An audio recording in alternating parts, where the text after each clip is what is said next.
As I address you today, I am deeply aware of the struggles many of you face in these challenging times. Our administration knows that many of you struggle with rising costs and the search for meaningful employment. I want to assure you that your voices are heard. As your president, I assure you that we are committed to finding sustainable solutions to alleviate the suffering of our citizens. Once again, I plead for your patience as the reforms we are implementing show positive signs, and we are beginning to see the light at the end of the tunnel.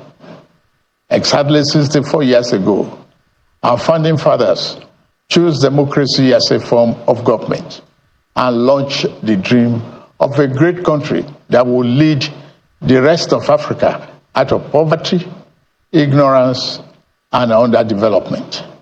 A beacon of hope for the rest of Africa and the world. Over 6 decades later, we can look back and Nigerians worldwide can see how well we have succeeded in realizing the lofty dream of our founding fathers. The world is witnessing and benefiting from the can-do spirit of Nigerian people, our massive intellectual capacity, and our enterprise and industry in all vocations, from art to science, technology to infrastructure. The dreams that our founding fathers envisaged are still work in progress. Every day, we put our hand on the plow, determined to do a better job of it. While it is tempting to focus on what has been left undone and where we have stumbled as a nation, we must never lose sight of how far we have come in forging and holding our country together. Since independence, our nation has survived many crises and upheavals that led to the dissolution and disintegration of many other nations worldwide. 6 years after independence, our country descended into a political crisis that led to a bitter and unavoidable civil war. Since returning from the brink of that darkest moment, we have learned to embrace our diversity and manage our differences better as we continue to work towards engendering a more perfect union. Despite the many challenges that buffeted our country, we remain a strong, united, and viable sovereign nation. Dear compatriots, our independence anniversary gave us another chance to reflect on how far we have gone in our journey to nation building and to renew our commitment to building a better nation that will serve present and future generations of Nigerians. While we celebrate the progress we have made as people in the last 64 years, we must also recognize some of our missed opportunities and mistakes of the past if we are to become one of the greatest nations on earth, as God has destined us to be. Our mistake must not be follow into the future. My administration took over leadership of our country 16 months ago at a critical juncture. The economy faced many headwinds and our physical security highly impaired. We found ourselves at a distant crossroad where we must choose between two paths: reform for progress and prosperity, or carry on the business as usual and collapse. We decided to reform our political economy and defense architecture. On the security front, I am happy to announce to you, my compatriots, that our administration is winning the war on terror and banditry. Our target is to eliminate all threats of Boko Haram, banditry, kidnapping for ransom, and the scourge of all forms of violent extremism. Within 1 year, our government has eliminated many Boko Haram and bandit commanders faster than ever. As of the last count, over 300 Boko Haram and bandit commanders have been eliminated by our gallant troops in the northeast, northwest, and some other part of the country. We have restored peace to hundreds of communities in the north, and thousands of our people have been able to return home. It is an unfinished business, I agree, which our security agencies are committed to ending as quickly as possible. As soon as we can restore peace to many communities in the troubled part of the north, our farmers can return to their farms. We expect to see a leap in food production and a downward spiral in food costs. I promise you, we shall not falter on this. Our government has been responding to the recent natural disasters, particularly the flooding in the part of the country. After Vice President Kashim Shettima visited Maiduguri, I also visited to assure our people that this federal government will always stand with our people in their times of trouble.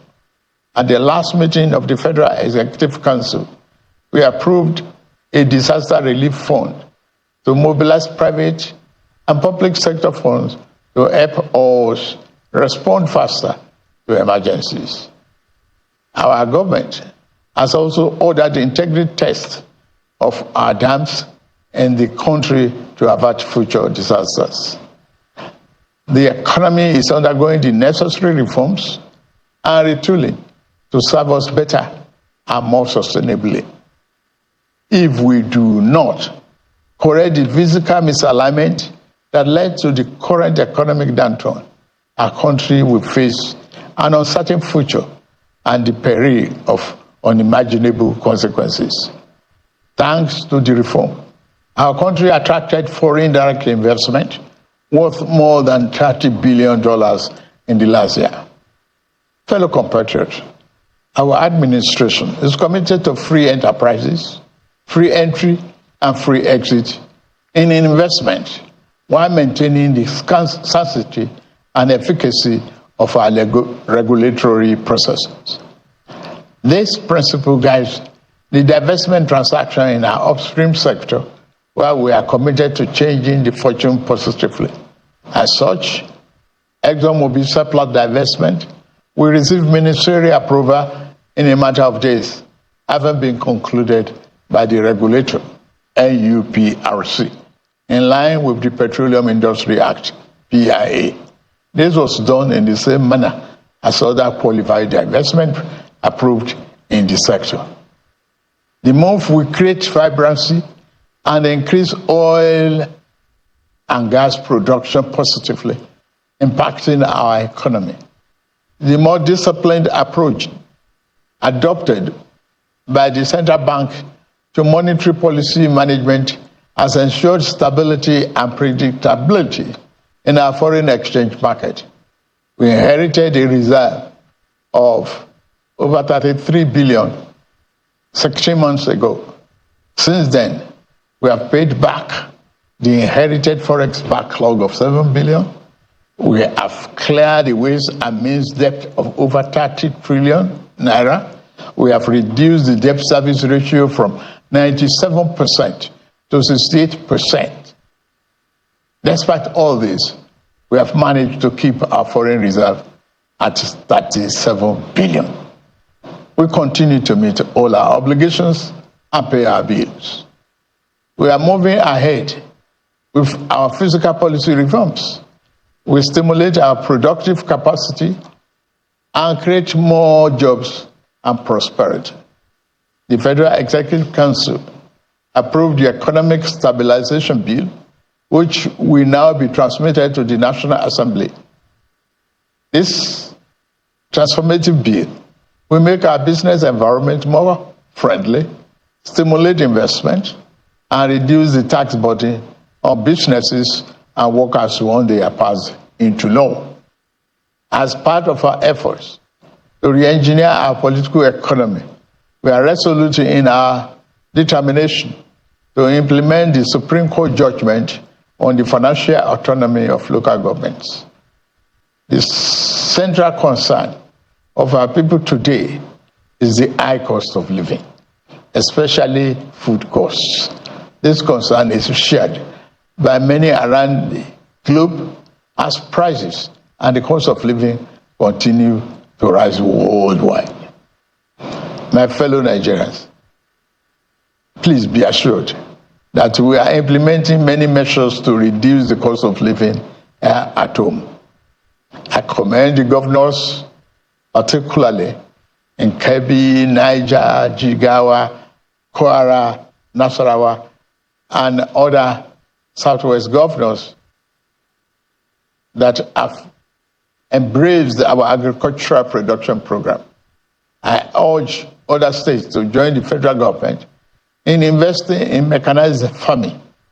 We are playing our part by supplying fertilizer and making tractors and other farm equipment available. Last week, the Federal Executive Council approved establishing a local assembly plant for 2,000 John Deere tractors, combine harvesters, disc riders, bottom plows, and other farm equipment. The plant has a completion time of 6 months. Our energy transition program is on course. We are expanding the adoption of the presidential initiative on compressed natural gas for mass transit with private sector players. The federal government is ready to assist the 36 states and FCT in acquiring CNG buses for cheaper public transportation. Fellow Nigerians, while we are working to stabilize the economy and secure the country, we also seek to foster national unity and build social harmony and cohesion. Our economy can only thrive when there is peace. As we work to overcome the challenges of the day, we remain mindful of next generation as we seek to galvanize their creative energy towards a better future. We lead today with the future we wish to bequeath to our children in focus, recognizing that we cannot design a future that belongs to them without making them its architects. Considering this, I am pleased to announce the gathering of a national youth conference. This conference will be a platform to address the diverse challenges and opportunities confronting our young people, who constitute more than 60% of our population. It will provoke meaningful dialogue and empower our young people to participate actively in nation building by ensuring that their voices are heard in shaping the policies that impact their lives. We are creating a pathway for a brighter tomorrow. The 30-day conference will unite young people nationwide to collaboratively develop solutions to issues such as education, employment, innovation, security, and social justice. The modality of this conference and selection of delegates will be designed in close consultation with our young people through their representatives.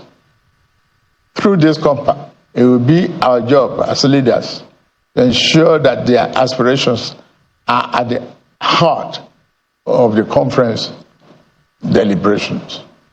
The government will thoroughly consider and implement the recommendations and outcomes from this forum as we remain resolute in our mission to build a more inclusive, prosperous, and united Nigeria.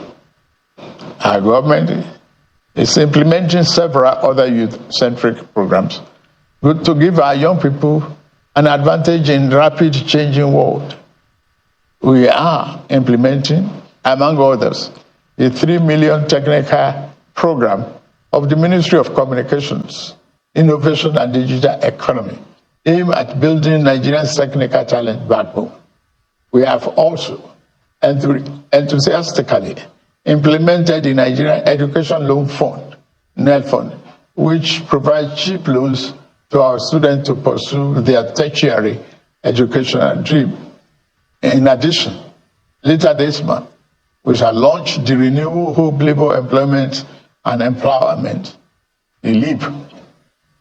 It is conceived as a comprehensive suite of interventions and job creation by Federal Ministry of Labor and Employment that is aimed at facilitating the creation of 2.5 million jobs directly and indirectly on an annual incremental basis, while simultaneously ensuring the welfare and safety of workers across the country. As is the tradition, the government will soon announce all the beneficiaries of our national honors for 2024. The Senate President and the Chief Justice of the Federation have been conferred with the honor of the Grand Commander of the Order of the Niger, GCON. The Deputy Senate President and the Speaker of the House of Representatives have honor of Commander of the Order of the Federal Republic, CFR, while the Deputy Speaker of the House has been awarded Commander of the Order of Niger, CON. Fellow Nigerians, better days are ahead of us. The challenge of the moment must always make us believe in ourselves. We are Nigerians, resilient and tenacious. We always prevail and rise above our circumstances. I urge you to believe in our nation's promise.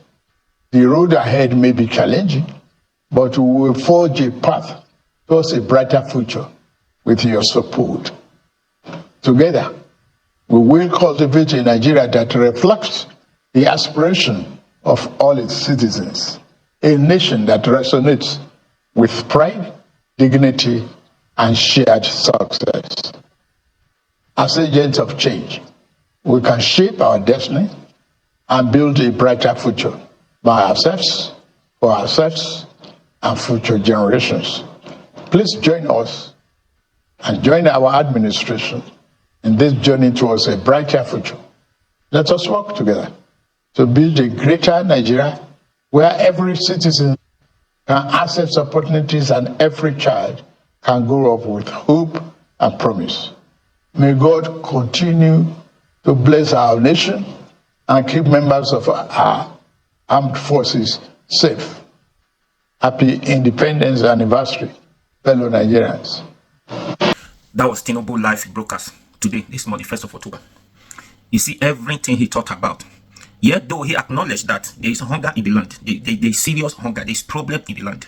He acknowledged and he said everything he talks about, reform. They are doing this, they are doing that.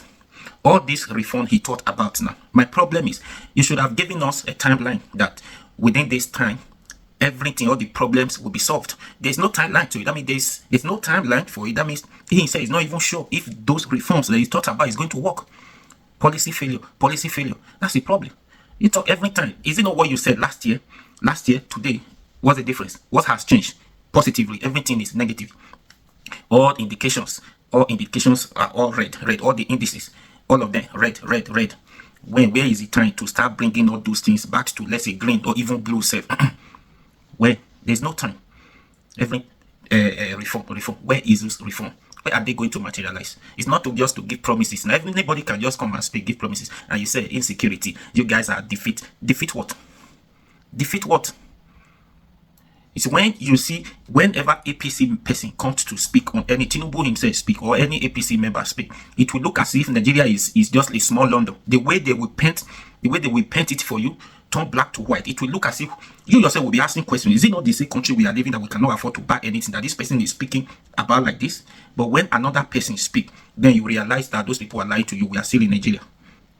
Don't let them deceive you. This one, I don't believe until we see the reality before we could believe all this reform. You understand? Until price of food, until you bring it back to where they were before, even reduce them below, until you reduce dollar, until you reduce the price of petrol, until you reduce the cost of food and services, until you bring them back before we could believe you to say, okay, your reforms are working. Otherwise, there's no reform as far as I'm concerned. Anyways, what do you think? Share this video.